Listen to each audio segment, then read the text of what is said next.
You're listening to Ka-Pow, the pop culture podcast. Comics, television, movies, and more. If it impacts fan culture, we have something to say about it.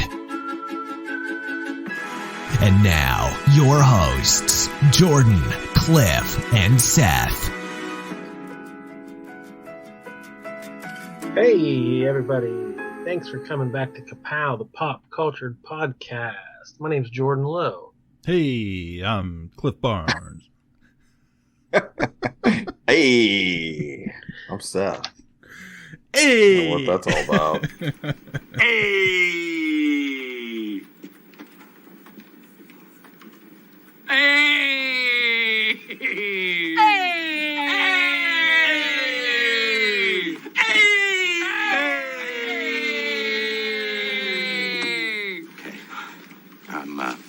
I'm big. Hey! What was that? That was funny. That was funny. Let's go do it to somebody else. Hey! Hey, let's play a game. This is episode 300 and something. I don't know how to start it. Let's play a game anymore. Play a game. Okay. Okay. Right into it. Yeah. Why not? You guys name an actor or actress. Just randomly? Sure. Gene Wilder. Gene Wilder. Well, that's gonna be a tough one, probably, or maybe not. Okay, maybe not. Name the. Okay, you know what? We did this once in one of our trivia games, so we're just gonna do this one. What's the known for on IMDb for movies? IMDb, like the ones they show the picture of. Yeah, the first four are what they're known for. Willy Wonka. That's got to be the obvious first one. Yeah. Young Blazing Frankenstein? Young Frankenstein. Yep, that's number 2. Blazing Saddles. Nope. Ooh.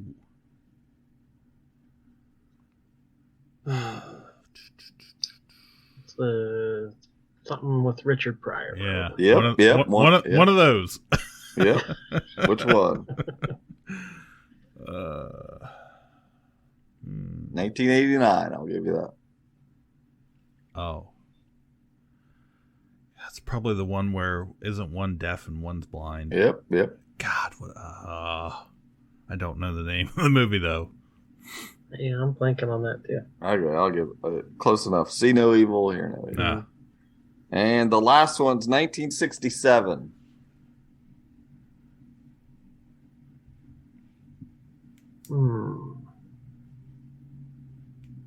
Gene Wilder, 1967. Directed by Mel Brooks.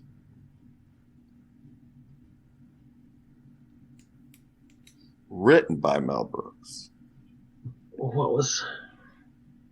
Wow, that's got to be an early one. Was he in, no? He wasn't in The Producers, was he? That's it. Okay. Lucky guess. You guys did it. See how easy that was. Okay, Let's go on with our day. We played a little game. Warm up. I feel jazzed up.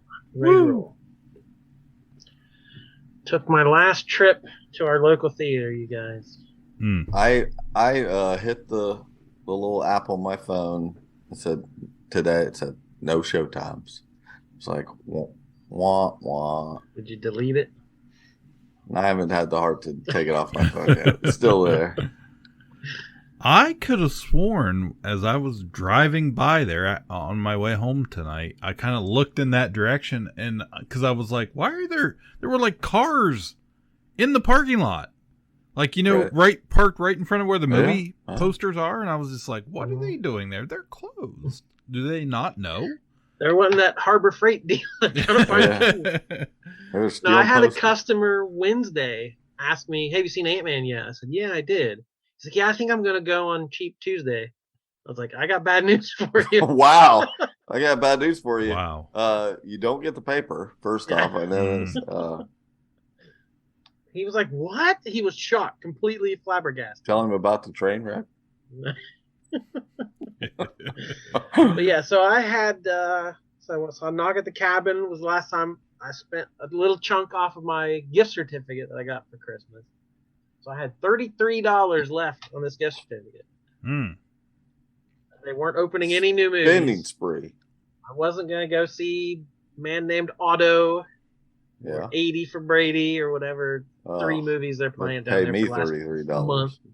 God, that'll be a trivia question one day. What were the last 3 movies that played Odyssey 7 in Marietta, Ohio? You'll never guess. So Wednesday after work, I'm like, I'm not gonna see any of these movies, and they're not gonna get my $30. Like it's the They don't get to keep benefit. that. They are a horrible company for closing our theater. They're not gonna get to Yes. keep my money. I'm spending it on something. So I just drove down, pulled in the theater. I was like, if there's anyone out and about, I will hand them this card and say, enjoy a night at the movies. Pay it forward. There was nobody around, of course. Nobody in the lobby. That was a problem. Nobody in the parking lot, nobody in the lobby. So I just went in. I was like, hey, I got a gift certificate. And there's a manager and a young kid there. And the manager grabs it. He's like, scans it. Oh, yep, you have $33 left. I was like, yeah, I know. I was like, I just want to buy some stuff. What do you got? I was looking at the candy. I was like, Reese's Pieces, how much are those? They're like $4.99 or something. $1 box of candy. Yeah. I was like, all right, give me 6 of them. So the kid's like scrambling under the desk. He has to go over to the other counter to find them. He's like, we only got 5. This has got to be complicated. Yeah. I was like, give me one of those Nesquiks. It's another Brewster's Millions situation. We keep finding ourselves in these. Yeah. So I bought 5 packages of Reese's Pieces and a Nesquik chocolate milk. And I told the kid, I was like, I'm really sorry to hear about this closing. Feeling self-pity. Yeah. And he's like, yep. I was like, oh, this kid just lost his job. Like, I was feeling bad about myself. I had to drive to the mall to watch Ant-Man. And I'm talking to the kid who lost his job. I was like, yeah, sorry about that. So I rattled my way back to the car with all my. He was like, pieces. I thought at least I thought I was going to get to have these last few boxes of Reese's. Yeah. You got my last chocolate milk. They didn't even sell chocolate milk. It was probably just he stuck it in the freezer bag there. Sold it to you. This is lunch. They're like, whatever they come in and ask for, you got to give it. Yep. So I'm squared up. I'm evened up. They don't get any of my money. I would have totally went in there and been like, I want 4 of those $8 Mountain Dews, and just for old time's sake. I tried for something more permanent. I'm like, I want my seat. This is the chair I sat in. Like the people get from municipal stadium and stuff. I want my theater seat. You know, going to that theater for the last 30 years, one of the constants I could always count on at that theater was if you went into the men's room, there would be a bag over the urinal. And it would be like bag over the urinal. Bag over the urinal. Orange cone. For 30 years. Sometimes it'd be like half full. Like from the time I was like 12 years old, I remember that bag over that one urinal that was always broken for 30 years. Memories. Anyway.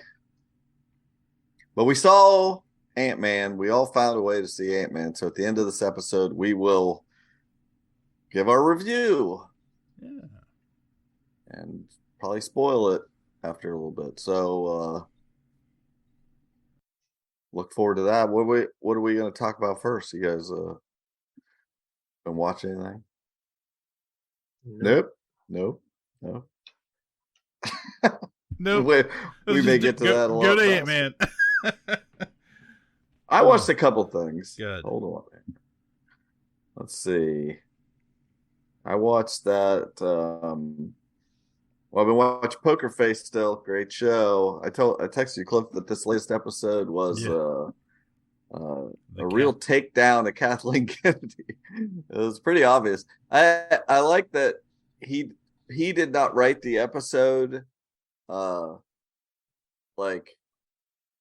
it was like he was trying to hide the fact that he did this. And I saw some article that said how he called Natasha Lynn directed this episode and co-wrote it or whatever with whoever, and he called him and gave him a whole bunch of ideas. They said, anyway, it's like they had an Industrial Light and Magic type business, and there's a woman and some men, and how she like I did all this and da da da. You know, basically, Nick Nolte plays a guy named Art.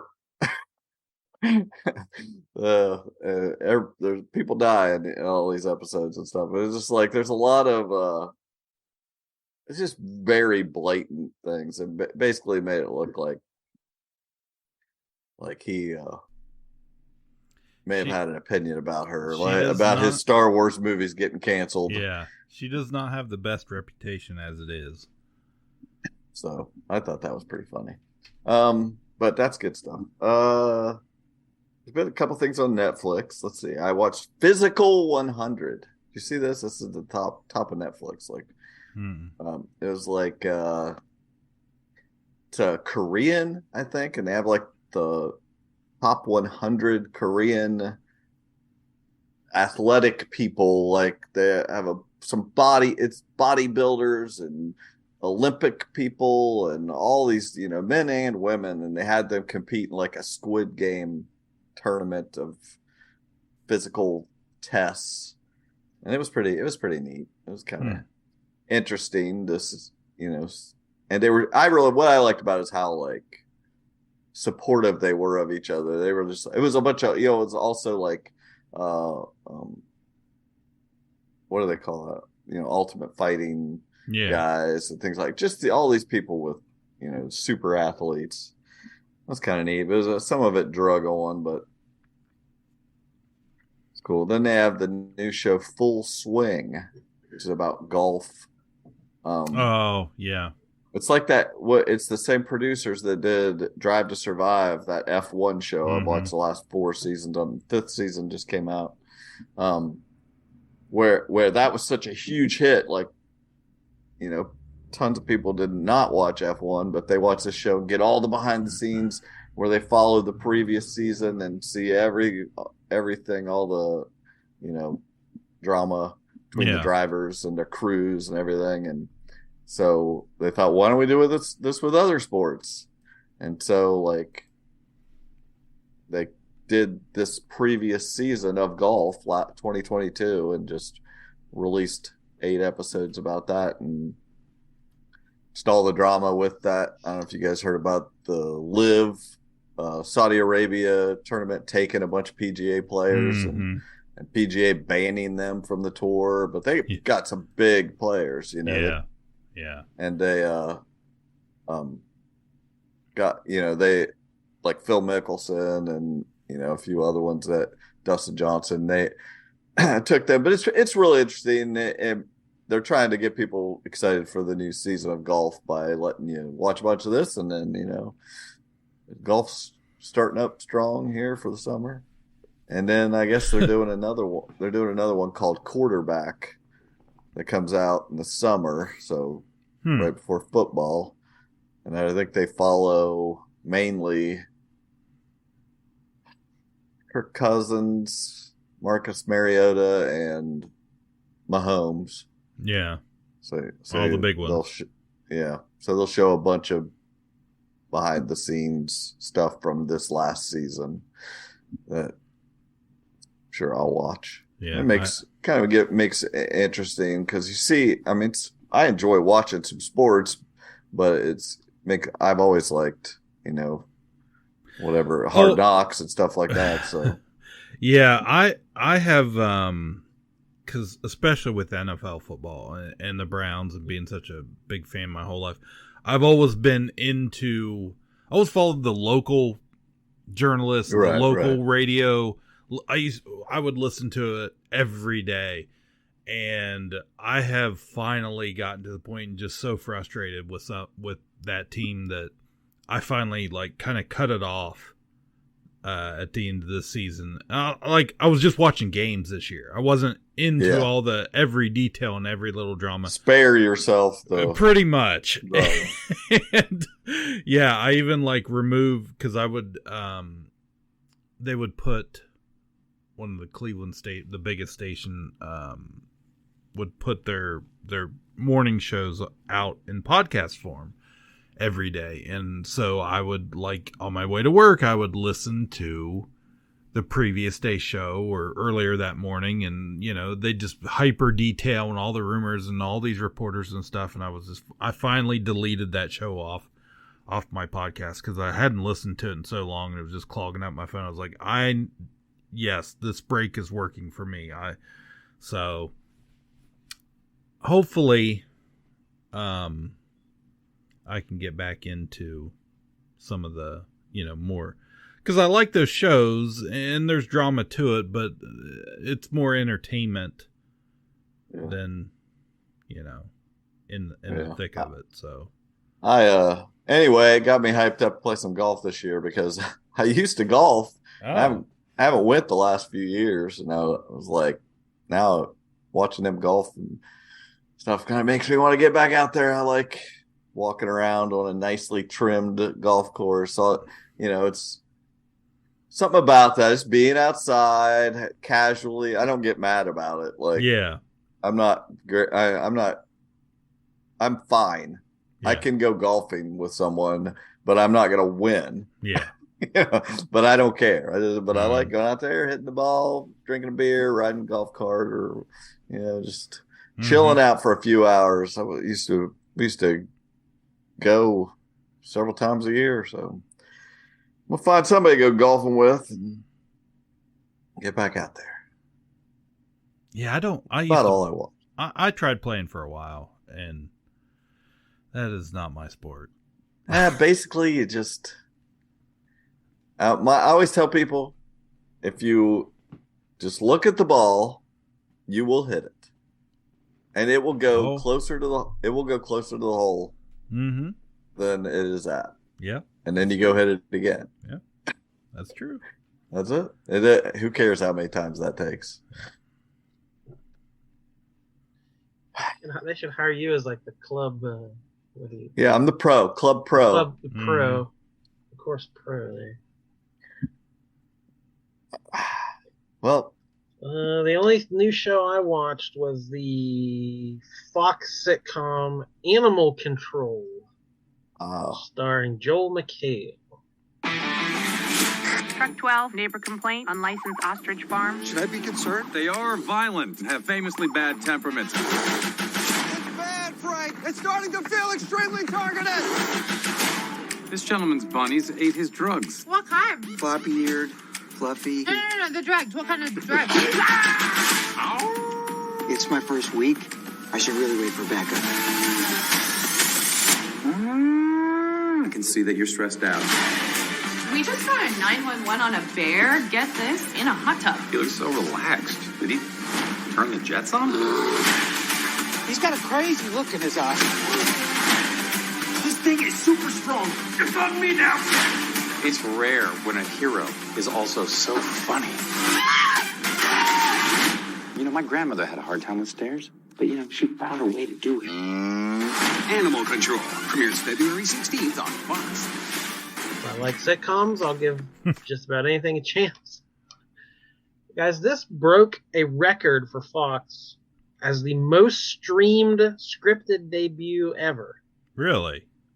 Not by me. 4.5 million streamers, quote, multi-platform viewers. So I'm watching on Hulu, there's Fox Now or your local stream or whatever. But the most streamed scripted debut for Fox ever. So there you go. That was a biggie. Yeah. Was it good? Not really. No. Yeah. He's the only real name in the cast. There's several people I recognize from other shows that, like, they're familiar actors and some brand new. But it just kind of. All right. So Community, his big, huge breakout role. Right. He was a lawyer who was disbarred. and has to slum it with all these people he thinks he's better than, right? And then it's fish out of water. Well, this show, he's a cop who like got fired. Like there was corruption on the force, and he ended up getting fired. And now, so he thinks he's better than all his coworkers. So it's the exact same formula, and he mocks everyone else and doesn't want to be friends with them. And like, you know, it's the exact same Jeff Winger from Community formula. Like, I guess that's what he's good at. So let's have him do it some more. But then we'll put some funny animals in it too. And it just didn't really work for me. Even though I love Community, but just Yeah. can't capture the lightning in a bottle. Yeah, that's what I was just going to say. Over on ABC, I feel like we never talk about this. My wife's favorite show currently. Probably the biggest sitcom happening right now, but Abbott Elementary. Do you guys watch this show at all? Never saw that one. It won a bunch of awards. It did. Yeah, it's actually really good. It's not my favorite thing, but it probably is my wife's favorite thing on television currently. She's started watching it from the beginning, and it's written well. The cast is pretty well rounded. There's no huge name in any of them, at least, you know, starting out. They're kind of getting known now, but the kids are cute that they have in it, and it's very much a has a little bit of the Office type feel, but in a school. There's some, you know, the two I guess main characters you know, have this will they won't they thing going on. That's kind of finally we got a little movement forward on that in this past week. So, but it's a good show. Like I said, it's won a lot of awards, and you know, teaching is such a hot topic right now that I don't know, I kind of like it. So, and the other show, or other news about sitcoms on ABC is they finally canceled the Goldbergs. After when you shared that, I thought the Goldbergs is still on. I saw a lot of that reaction, like, who's watching? I liked that show at the beginning, and then after about 5 or 6 seasons, it was so samey. It became like a caricature of itself. It was just like, is this really going on? Yeah, the curse of so many popular sitcoms. They just have to keep retreading the same ground. They don't know when to quit, and I don't even know who's left in the cast at this point. So, they, you know, I know the guy that played Pops, he died. Yeah, and Jeff Garland was fired from the show. So, yeah, I don't know who's still left there, but it's going away. 10 years. I suppose you can't do a show about the 80s much longer than 10 years. Apparently. Or a school, or a show about a kid in high school.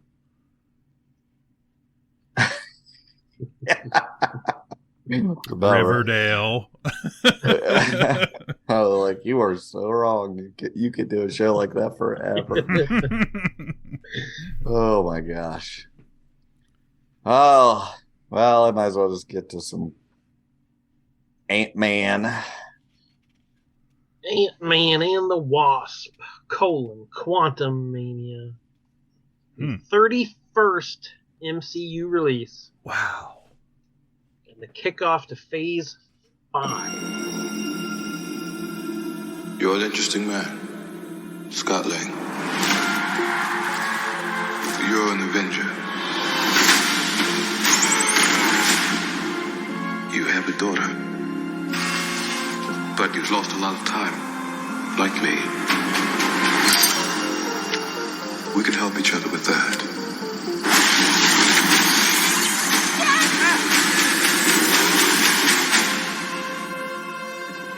Who are you? I'm the man who can give you the one thing you want. What's that? Time.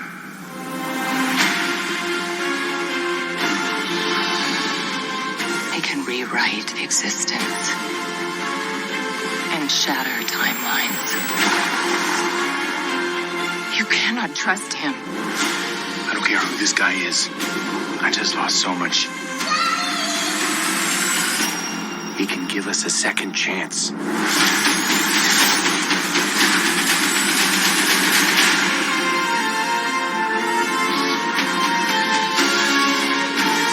me make this easy for you. You will bring me what I need. Or everything you call life will end. I kind of wanted to talk about it before we dive into the actual review as more big picture of where we are in the Marvel world and your feelings about it. So I had a $105.5 million opening, which is better opening weekends than the first two Ant-Man films. And this is the first release of the year to break 100 million. So it's a blockbuster superhero movie, like always. But that's worse than all three Marvel movies last year. So Doctor Strange, Thor, and Black Panther all had better opening weekends than this. So I don't know what that means. We're on a sliding scale. Like, I'm not saying Marvel's in trouble or, it's going to start collapsing in on itself. But that cinema score thing they do that Marvel always got A's on, I think they've had 5 out of those 31 movies have had a B. And it's basically 4 out of those 5 are the last 4 movies. So they're starting to just slip a little. So that everything I've read about this movie, any review or anything I hear somewhere is mentioned, quote, superhero fatigue. Or someone complaining how you can't watch it without homework. You got to watch all these previous movies and stuff. So, but then I heard there were complaints at the beginning, like Phase 4. So after the whole Infinity Saga and Endgame, and which Seth, I hate that you were right about that. Where you're like, it's not going to be any good after that. And then it's like, I felt the same way when you chastised Cliff for Last of Us. He's like, that episode was so good, it's probably not going to be. You're like, if it's good now, why won't it be good later? I felt the same way about Marvel. Like, why won't it still be good? Why would you doubt it? But, so the beginning of this multiverse saga, there were complaints. It's not leading anywhere. The Eternals had nothing to do with Shang-Chi, which had nothing to do with these TV shows. And it's not connecting like it did. But then there's also complaints, I said, that there's too much homework. It's too interconnected. Like, you can't, I don't know how you please anyone. Which I feel like looking back at the earliest movies, did Thor 2 have anything to do with Ant-Man 1? Or, it's like, I just felt, but we all trusted that it did back then. Like, it felt like they had a plan. And now I feel like we've just all of a sudden abandoned. We don't believe them when they say it's leading somewhere. Well, we just went through an entire phase. Apparently, this is the first movie of Phase 5. Is that true? Is that true? Like, I think that's what I saw. This is like Phase 5. Like we had Phase 4, and it was nothing. It was a bunch of nothing that didn't really connect and wasn't good. Ugh. So, to me, this felt like bringing Kang in at this point was like, what does Kang have to do with Ant-Man? That makes no sense. Why use Ant-Man to launch this phase, whatever? But it felt to me like there were all these complaints about it being so directionless that they had to okay, here's Kang, we're doing stuff, we got a plan, it's moving forward, and they had to get him in there and show how cool he was and how big of a threat he was. They're we know where it's headed, so stop complaining about this. To me, there was a little hint of that, but I just don't know that it fit this movie. And I started to do some of the homework, when before that I watched Ant-Man 1 and 2. Me too. And I thought, this isn't really a cohesive trilogy. We got some distance from it now. We can look back on it, but so watching 1 and 2 without Civil War and Endgame, and that scene in Loki, the last episode of Loki, you don't get a full trilogy. And I don't know if it matters, but to me, we grew up on movie trilogy, Indiana Jones and Star Wars. These, they were their own thing, but they were a bigger whole. like, I don't know, these movies. What is an Ant-Man trilogy? It's not really a thing. And when you look back, like, you buy a Blu-ray box set or whatever of Ant-Man, it's like, well, you're not getting the full story. And again, I don't know if that matters because Marvel has always been bigger than that. But I don't know. I just don't know if you guys had any opinions on that. Yeah. Of, like, well, their historical place or their significance. The biggest, maybe the most valid criticism I saw for this movie and this was a lot of people saying this is a Fantastic Four movie, but instead they used Ant-Man and Company. Yeah. But like you're saying, I feel like we love Guardians of the Galaxy, and they've done that a lot with them, with Infinity War, with Endgame, and inserting them and, major things happening to that group, not in their movie. Yeah. So I don't know. I didn't hate Phase 4 for what it was. It just doesn't, like you said, it doesn't connect maybe all that well. And they're lesser known characters or more unpopular characters, but I didn't hate it. I like Shang-Chi and when we'll talk about how we felt about Ant-Man and Quantumania, but like I've been rewatching the Daredevil Netflix show in preparation. Mm-hmm. We're going to get a new season of that. So I've just been going slowly through that whenever I have some time. And like, okay, I watched the first season. That's perfect. Second season, they reference Jessica Jones. That's clever. Okay. I went to start the third season. I was like, what in the world's happening? Like, Elektra's in a hole and there's a thing. I was like, oh, crap, I got to watch Defenders, don't I? I had forgotten. Yeah. A huge part of that show takes place in the Defenders. So I'm like, I was annoyed. I was like, I don't want to watch Defenders again at this point in history. So, like, I don't know that any of this stuff, like, I can sit, Age of Ultron will be on TBS on some weekend and I'll sit and watch 20 minutes of it. It's like, that's fun. But as far as, like, rewatchability, like, Seth, you said you rewatched the Iron Man movies. Like, I feel like those kind of maybe stand alone a little better. But, like, is there any sort of going back to these later on in history and getting a full cohesive thing? Like, it's impossible. 31 movies and counting. I don't know that there ever will be a. Well, I don't even know what word to describe it. I think they've done it better in the rest of the Infinity Saga than they did here. Like, it, those Iron Man movies go together well. I think the Captain America trilogy, holds some water, but this it just goes. I went back and watched this for the same reason you did. I want to, remember what happened and be able to, because we're trained when you have a trilogy that there's going to be threads that go through it, and they're going to pay off in that third one. That and none of this will be a part of the greater all those other movies they're tied into. But man. And there was a little of that, but geez, there wasn't even a Luis. We did, he's not even in this movie, right? I don't remember. And like, and like that would have been pretty awesome to have Luis in the quantum realm with all those weird, explaining them all. Yeah, explaining everything. I could have went for the Luis. There was enough inexplicable stuff in that movie that he could have been in the cantina as easily as anybody else. But that feels like tuck him in there. Have you even talked to a fan? Like, everybody quotes Luis or loves Luis or that's my favorite part was Luis doing that. And it's like, how do you make a movie without him? Like, what are you doing? I don't know. It's because that's so good. It's kind of the best parts of those Ant-Man movies, and then they just not in this. That blows my mind. And not even him, but Judy Greer and her husband. That's what I mean.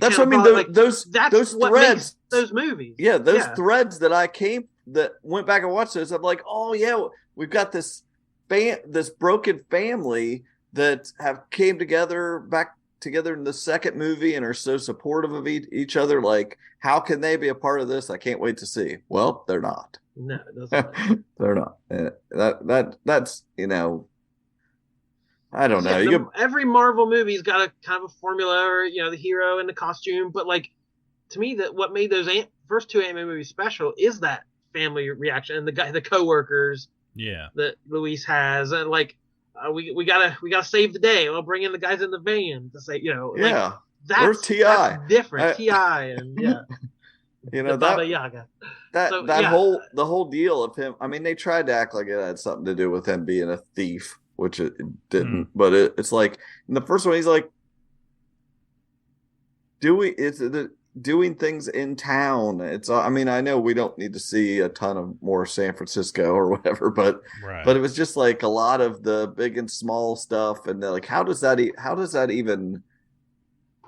It has no punch in the quantum realm, how big or small they are. It's like nothing matters. I don't, I like, like you said, they were trying to do the Fantastic Four or Guardians of the Galaxy or no matter how bad you want it to be, all of those things, or even Star Wars, because you got to have your cantina of weird people, Now, like, and my daughter actually mentioned that kind of she felt it kind of felt like Star Wars, when we went and saw it. Now, all of that, like, I've seen a lot of valid criticism of this movie, right? But I will admit, I thoroughly enjoyed it. I knew you were gonna like this movie.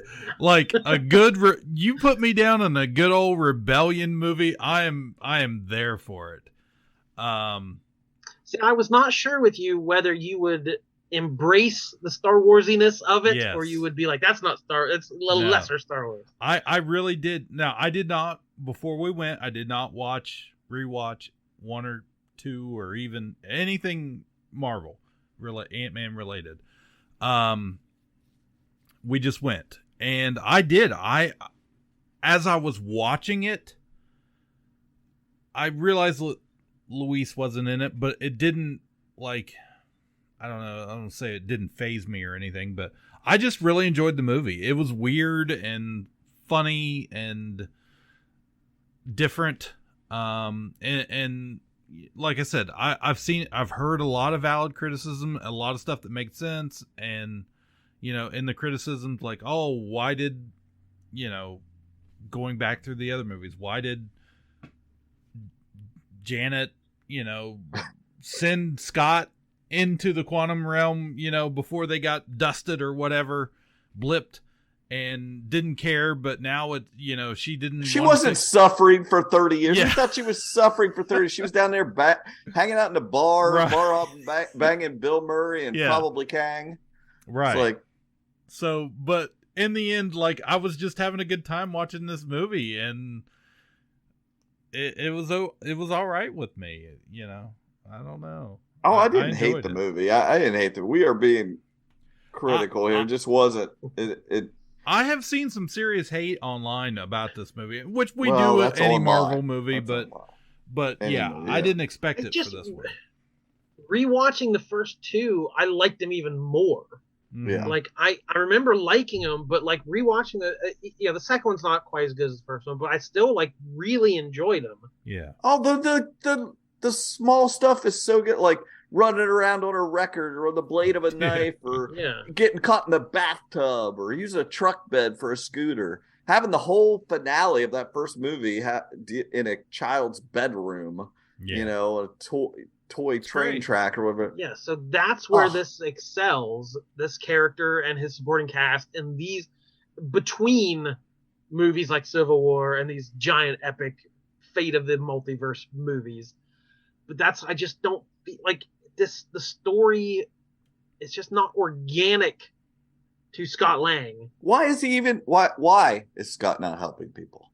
There's no why. It's just all of a sudden he's too big for his britches. He wrote a book, and it's like, that's fine, but you gave us no reason for this. Yeah. Like, why doesn't he care about people anymore? I don't. It was just manufactured. But I rewatched the trailer, or watched, I guess, the the most recent trailer I hadn't seen till after. Oh, the I should have movie. done that. I've never seen And it. there's dialogue. Well, they were selling a different movie. It leads you to believe Scott wants more time with Cassie. Scott missed Cassie growing up, yeah, right? I saw that. Mm-hmm. And there's dialogue of Kang like, "You want more time? I can give you more time." Yeah, like that's a compelling movie. Why would he help Kang out or whatever? Oh, maybe he can get some of those years back that he missed with his daughter. Boom. That's a Scott Lang story. That's a conflict, but that's not in the movie whatsoever. Mm-hmm. So like that's the only thing I can see why Scott would have anything to do with Kang is the time travel aspect, saving a rebellion from again, that Michelle Pfeiffer never bothered to mention after all this time. Like I see a lot of shoehorning going on of like getting this character to this place to introduce this villain. It just seemed very manufactured and not organic. It said a lot of the first 30 movies, like it felt like dominoes being set up. This feels like, I don't know, just put it over here, see if it works. And what one weakness here is because they go into this quantum realm. We've got all this timey-wimey stuff. And it's like Rick and Morty did it better. It's like we've seen it, Rick and Morty do this stuff over and over and crush it. They even hired a Rick and Morty writer. He wrote this, and the stuff with the ants is that is so obviously this guy, came up with that. But there is good stuff like, of course, Kang. Yeah. Jonathan Majors was great. I'm excited about him. I liked MODOK.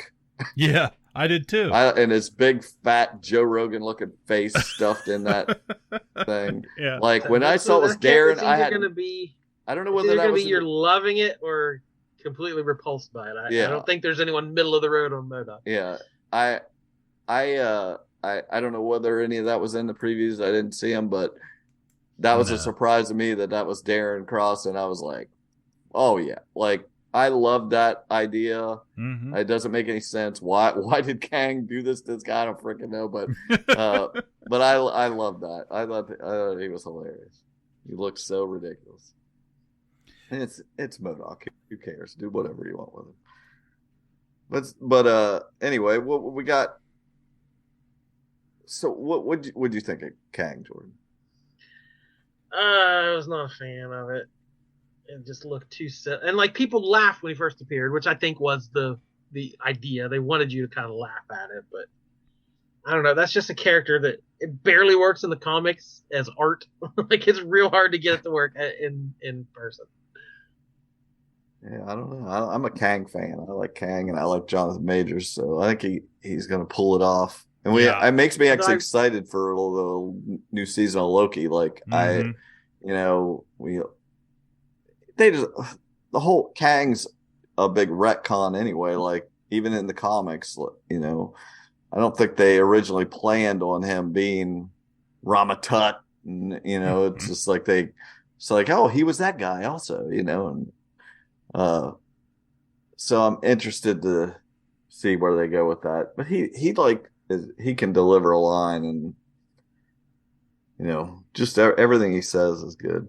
I thought he was great. He was definitely the saving grace. Like it makes me more confident about the next 25 movies or however many he's going to be in. That I think he can pull off the main villain role. I actually really enjoyed the Michael Douglas and Michelle Pfeiffer. Oh, that's what I was going to say. Yeah, I am a huge Michael Douglas fan. Like I love the game, and he was the '90s thriller king. I love him, and he's still got it. As much as I like them getting big stars to be in this stuff, yeah, I'm kind of like, man, if you got anything left in the tank, do you need to be doing? He's still got good timing. Yeah, him talking about them ants.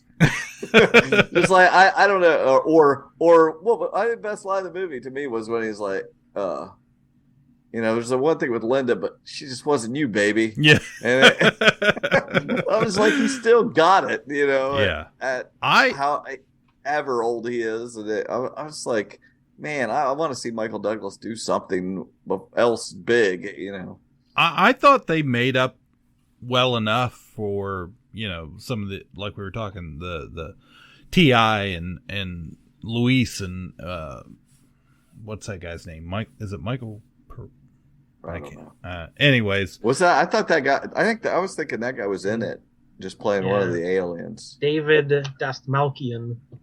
He was the blob Jello guy. Okay. With no holes. The whole guy, was that the whole guy? The whole guy. That's one of the best lines. Yeah. Also, where he has to stop and count his holes. That's right. Yeah. So. Yeah. I thought the Ant-Man family, it worked enough for me that I really did enjoy that, and having Hank Pym there and be so much more involved in the story and what was happening there.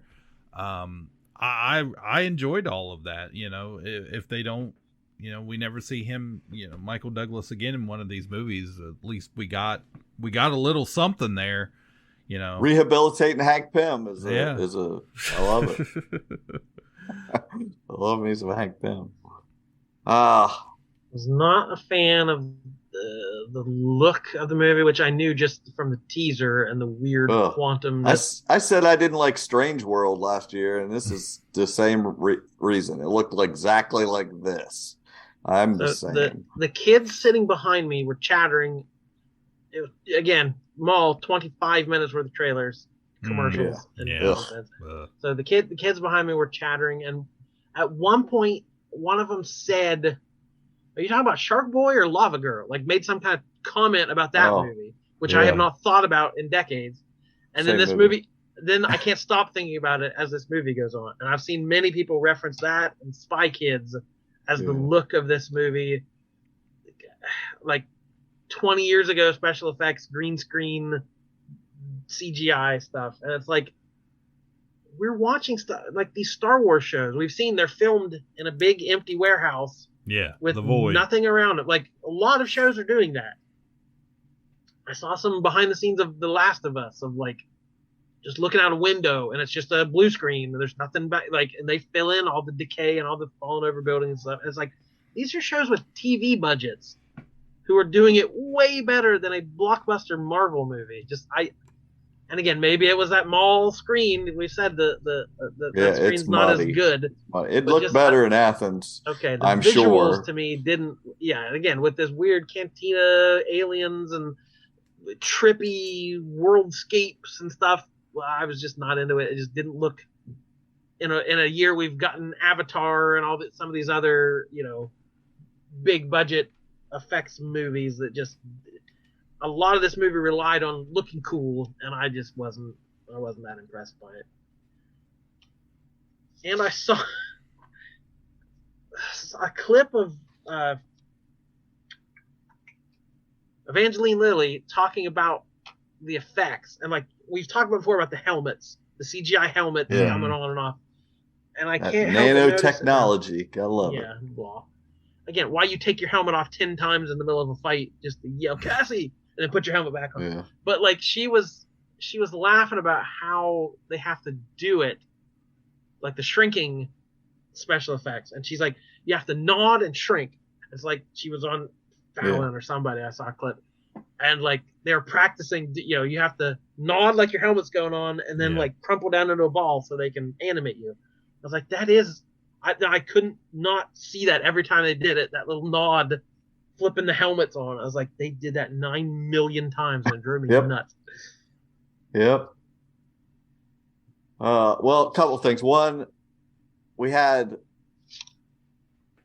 Cheaty from The Good Place in there as like the interpreter or whatever, and like, does that kill all the rumors that he's going to be Mr. Fantastic? Because he was high up on the list, people were saying. So I'm guessing he's not going to be Mr. Fantastic. And also, the one thread that I really liked in the other movies was the whole deal with his daughter. Was she's wanting to be his partner, and they did that in this movie, kind of, but emotionally, that did not pay off. Like them setting, I think, in the second movie and talking about that and her, how she'd be a good partner and all this stuff. I'm like this is going to really pay off, and it did not. It was just like, ugh. See, all three of these movies had the same director. Paul Rudd is involved with writing the screenplay and producing. Like they've had the same people behind them all, but it just doesn't feel like the payoff to a trilogy. It just feels like another chapter in this bigger saga. I feel like they didn't know what beats in the previous movies were what connected with people. If you'd have asked me, that would have been one of the top 5 things. I want this to pay off with the family aspect. How many people? Everybody's going to want that. I don't know. Well, I mean, it did expand on, the Ant-Man family a little bit in the fact that, the actual family part of it, and showing her, like I said, I really enjoyed, Michael Douglas and Michelle Pfeiffer in it, and their interaction with, I don't know the actress's name that played Cassie, but like showing a little history there. They're working together and that stuff. And that played into, like you were talking about, he doesn't help people, or he's not a superhero anymore. But then, in this movie, in this story, it's very focused on her picking that up. And I know, it just seemed manufactured. Like I know what you mean. I do. I don't think it was like, so, or if he'd have thought, I don't know, the who gives the speech at the end? Is it her? Talking about, I forget, like talking about the rebellion and stuff and helping people. I don't know. It was like, maybe if it was like him saying that, or saying like, he's discovering that, like, it's a total turnaround for him. This is what I should be doing and stuff, helping people. I don't know. It was just, I had myself, we're talking major spoilers here, but I had myself convinced that this was going to be like the end of Scott Lang in the Marvel movies. Well, I think that was clearly the plan. I think this whole, because they just recently announced they're putting the brakes on releasing this stuff. They've got a bunch of stuff in the can. But they're like, Bob Iger's like, we're slow roll this stuff and stop this fatigue. Less TV shows So I think they had to redo this ending, because I think the plan was to leave him in there, maybe Evangeline Lilly too, and have the Young Avengers save them. Young Avengers got to if we get rid of all these heroes, we put Thor here and everybody all over the place, then we'll have to go save them with the young kids. But that was such a weird ending. Like I said, spoilers. But like, I'm now thinking of it, like, we got to stay behind to stop him. It's like, let's go back. Like there was no. That's so weird. And he was stuck behind, and then they're just like, they send, Evangeline Lilly pops back. Yeah, immediately. Yeah, it's like, well, there's your fix. They didn't have to leave him back there, and set that up. In that happening, it also made me, because I was like, oh crap, when that happened, I was immediately like, oh, okay, it's got a big happy ending. The whole family's, I was okay with it. Like I said, I like a rebellion. It's very predictable. It's rebellion, and we got to get the Nazi forces of evil army and all of that, mindless drones and all that. But even though that I knew that's what it was, I was completely okay with it. Like, it was a little different. They probably could have fixed the whole thing for me if they had Luis explain what the ants have been doing for the last. Definitely would have made it better. Long. Yeah. For or Luis peeks his head through the door. Come with me if you want to live, bro. Come on, we gotta go. Yeah. I don't know. That definitely. I really missed him. I'm with Cliff though. Like, I don't think I would have wanted a cliffhanger what's going to happen to Scott again? Him stuck in the quantum realm after another movie. Like, not when I know it's going to be years wanted. and years of waiting on that, because it is going to be years. I don't know how. As much as they've been setting up this Young Avengers, then none of them going to be young by the time they get around to it. Like these kids are already, not they grow kids fast anymore. Yeah. So I don't know what they're going to do about that. I had a couple of quotes I liked that made me feel, I wouldn't call it a woke movie, but it had some something to say to certain folks, a certain segment of the audience, where she says, just because it isn't happening to you doesn't mean it isn't happening. Felt very pointed. And there was I didn't get the exact quote, but it was like something about how it feels like we've been losing lately. Everything's going wrong. Mm-hmm. That felt very timely. And then, of course, a very iconic line. Timely. I get it. It's never too late to stop being a dick. Yeah. That feels like the... If anything, you take anything from this movie. Lesson learned. I liked all the mountain of Scots climbing like ants up there. How did they not say, look at us? Yeah. But again, even in that moment, like, how much better would it have been, like, had it been Scott and Luis, and they're like, he's like trying to work out the probability, and talking through it. And I was like, but I love there's only one different one. that didn't make any sense either. You get the Baskin Robbins, Scott, and the rest of them are all exactly the same. But it's like, that was so almost on the edge of being a cool Rick and Morty moment.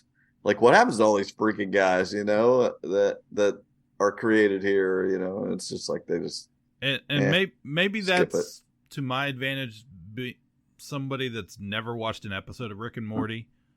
So I have no comparison there. It's just, I just thought it was fun and cool. It's all that done better. Yeah. With burping. Yeah, with burping. So I don't know. Immediately leaving the theater, I was feeling a little let down.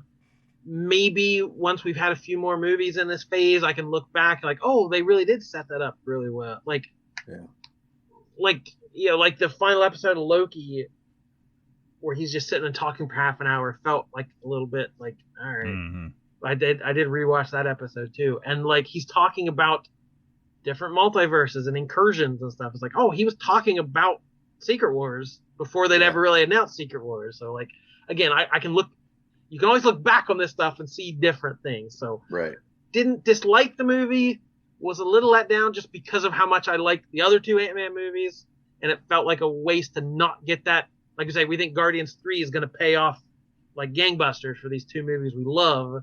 So I would have loved to see Ant-Man have the chance to do that without being saddled. That's what we complain a lot about in comics. Like, oh, that run on this title was really good, but it had to stop and do a crossover.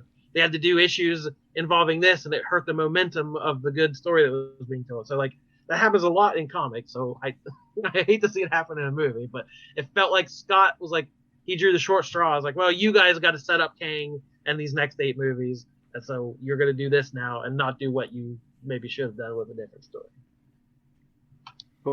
We had the post-credits. Had the Kangs, Immortus, and I assume it was Ramatut and Scarlet Centurion. Yeah, I looked those up. So Ramatut would have been the first one. Fantastic Four number 19 in 1963 is when he showed up. And like you said, that was not Kang when he appeared. He was retroactively identified as Kang in 1964 in Avengers number 8. So they introduced this character like, oh, he was also that guy from a couple of years ago. Yeah. They did the same thing with Immortus. Introduced in Avengers 10, 1964. And then retroactively turned into Kang in 1975. So over a decade later, like, oh, Immortus is also Kang. Scarlet Centurion was introduced in Avengers Annual number 2 in 1968. Alias assumed by Kang after his defeat by the FF in ancient Egypt and his encounter with Dr. Doom in the 20th century. So it's complicated. I still couldn't tell you Kang's history from the comics. It doesn't make a whole lot of sense, but I think the movie's trying to set that up of like it's anything and everything. It's a multiverse. It doesn't matter. He had anybody. He basically had access to Doom's time machine or whatever, and went out and got this technology to build this awesome suit that makes him super strong and have these powers. And he's of course really smart, and that's basically it. There was the whole council of Kangs. There's just going to be a bunch of Kangs. Like this is supposed to be a different version of him than was in the Loki series. You know, so that's why he acted different, and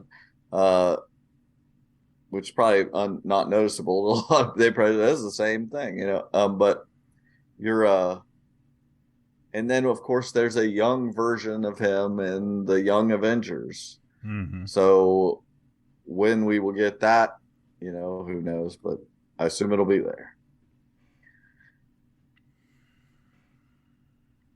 I'm excited to see where it goes. The post credits. Yeah, the final thing, was the set up for Loki season 2. Victor Timely, which I guess is from the comics as well. Yeah. Avengers Annual in the 90s. A version of Kang who established the town of Timely, Wisconsin in 1901 to serve as his 20th century base of operations. Avengers Annual 21. So I assume that in the season 2, they find him. I don't know whether they'll be who knows? They may be popping around looking at different versions of him, but I assume he's probably in the show trying to like hide out back in that time. And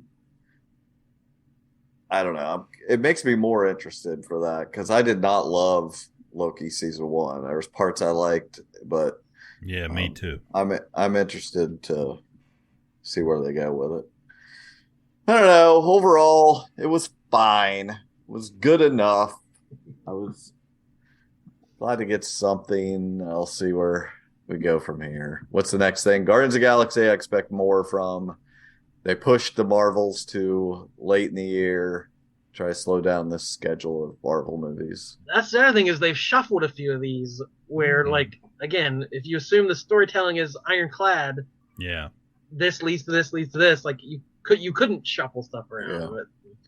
Well, if they're going to hold off, I think they've already shot Hawkeye season 2 and something else, and they're just going to hold on to them for who knows, probably till next year.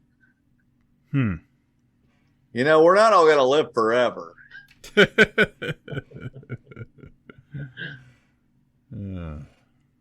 right. That does it. That's our Ant-Man Quantumania review. Thank you for listening. And we will be back soon with more. My name is Jordan Lowe. Hey. I like He forgot. Yeah. Hey. I like this one. I'm Cliff Barnes. I'm sad. Bye forever. I always say hey to start. I don't know why I tried that. Ka-Pow, the pop cultured podcast, is intended for entertainment and information purposes only. Sounds, music, and clips played during the podcast are property of copyright holders. All original content is property of www.udownwithkpp.com. If you enjoyed this podcast, please subscribe and leave a comment. Ka-Pow, the pop cultured podcast, can be found on Apple Podcasts, Google Podcasts, Podbean, Spotify, and wherever podcasts can be found. You can connect with us through social media on Facebook, YouTube, at the Ka-Pow Podcast on Twitter, or email the show, Ka-Pow, the pop cultured podcast @gmail.com. If you really want to go the extra mile, join our Patreon at patreon.com/udownwithkpp for special content and access to Patreon-only benefits. We are grateful for anyone who chooses to contribute, but please know that most of our content will remain free. So please continue to like, comment, and share.